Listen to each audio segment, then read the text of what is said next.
জীবন একটাই। জীবনে সুখ যেমন রয়েছে, দুঃখও রয়েছে।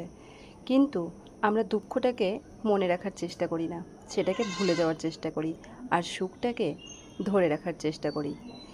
তাই নিজেরা নিজেদের মতো করে আনন্দ উপভোগ করার চেষ্টা করি। সেদিন গিয়েছিলাম ইকো পার্কে। ছেলে এবং মেয়ে, মানে আমার ভাসুরের মেয়ে, ওরা দুজন তো গেমে ব্যস্ত ছিল। আমাদের এই সাইডে কিন্তু এইসব জিনিস নেই, তাই ওখানে গিয়ে ভাবলাম ছেলেকে এটাতে একটু মজা দেওয়াই যায়। তাই ওকে এখানে বসানো হয়েছিল। মিমি দু একবার গেছে, কিন্তু আমার ছেলে যায়নি। দুই ভাই বোন পাশাপাশি বসেছে।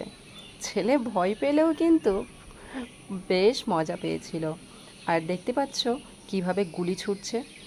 তারপর এই যে স্ক্রিনে আমরা দেখতে পাচ্ছি যে কি ওদেরকে দেখানো হচ্ছে। এগুলো তো ছোটোখাটো, আরও বড় বড় কিছু জিনিস দেখানো হয়েছিল। এইদিকে বর্মশাই বসে পড়েছে একটু রেস্টে।